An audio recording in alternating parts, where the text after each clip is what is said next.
49, 50, 51ನೇ ಕವನ. ಬ್ರಾಹ್ಮಣರನ್ನು ಏಕೆ ನಾವು ಎದುರಿಸಬೇಕು, ಹಿಂದಿರುಗೋಣ ಎನ್ನುವ ಬಗ್ಗೆ ಈ ಕವನಗಳು.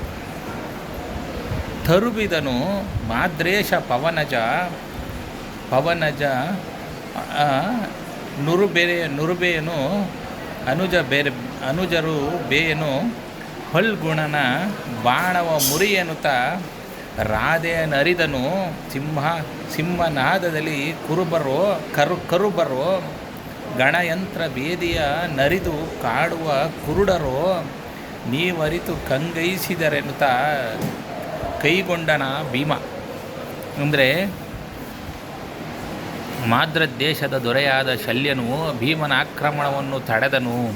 ಕರ್ಣನು ಅರ್ಜುನನ ಬಾಣಗಳನ್ನು ಕತ್ತರಿಸಿ ಸಿಂಹನಾದವನ್ನು ಮಾಡಿದನು.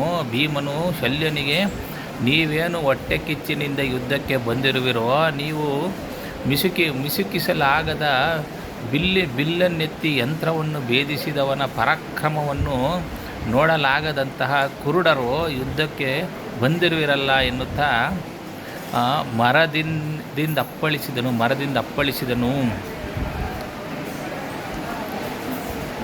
ತರುಗರಥ ಸಾರಥಿಗಳನ್ನು ಒಯ್ದರ ಅರಸಿದನು. ಪವಮಾನ ಸುತನು ಅಬ್ಬರದ ಭಯದಲ್ಲಿ ಶಲ್ಯ ಹಿಮ್ಮೆಟ್ಟಿದನು. ಹಿನ್ನೆಲೆಗೆ ನರನ ಶರಹತಿ ಗಳುಕಿ ಮೊರೆಯ ಮುರುಹಿದನು. ಕಲಿಕರ್ಣನ ಅವಧಿರು ಸರಿಯೇ ವಿಪ್ರರು ನಮ್ಮ ವಿಗ್ರಹಕ್ಕೆಂದು ಖಾತೆಯಲ್ಲಿ. ಕುದುರೆ ರಥ ಸಾರಥಿಗಳನ್ನು ಮರದಿಂದ ಅಪ್ಪಳಿಸಿ ಪುಡಿ ಮಾಡಲು ಶಲ್ಯನು ಮಹಾಭಯದಿಂದ ಹಿಮ್ಮೆಟ್ಟಿದನು. ಅರ್ಜುನನ ಬಾಣಗಳ ಹೊಡೆತಕ್ಕೆ ಬೆದರಿ, ಈ ಬ್ರಾಹ್ಮಣರು ನಮಗೆ ಸರಿಸಮಾನರೇ ಎನ್ನುತ್ತಾ ಕರ್ಣನು ಮುಖ ತಿರುಗಿಸಿ ಹಿಂದಕ್ಕೆ ಹೋದನು. ಅರಸ ನಡೆ, ದ್ರುಪದನ ಕಪಾಳದಲ್ಲಿರಲಿ ಈ ಮಾನಚ್ಯುತ್ಯ ಮಹೀಸುರ ವರರೊಡನೆ ಕತಿ ಏಕೆ ತೆಗೆಯುವುದು, ಹಸ್ತಿನಾಪುರಕ್ಕೆ ನೆರೆಹುವುದು ನೃಪವರ್ಗವನ್ನು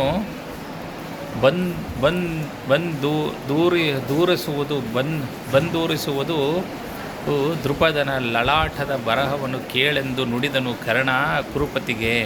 ಅಂದರೆ ಕರ್ಣನು ದುರ್ಯೋಧನನಿಗೆ, ರಾಜ, ನಮಗೆ ಮಾಡಿದ ಮಾನಭಂಗವು ದ್ರುಪದನ ತಲೆಯ ಮೇಲಿರಲಿ. ಬ್ರಾಹ್ಮಣರೊಡನೆ ಸಿಟ್ಟಿನಿಂದ ಯುದ್ಧ ಮಾಡುವುದು ಬೇಡ. ಹಸ್ತಿನಾಪುರಕ್ಕೆ ಹಿಂದಿರುಗಿ ಮಿತ್ರರಾಜರನ್ನು ಸೇರಿಸಿ ಮತ್ತೆ ಇಲ್ಲಿಗೆ ಬಂದು ದ್ರುಪದನ ಹಣೆ ಬರಹವನ್ನು ಅಳಿಸಿ ಹಾಕೋಣ ಎಂದು ಕರ್ಣನು ದುರ್ಯೋಧನಿಗೆ ತಿಳಿಸುತ್ತಾನೆ.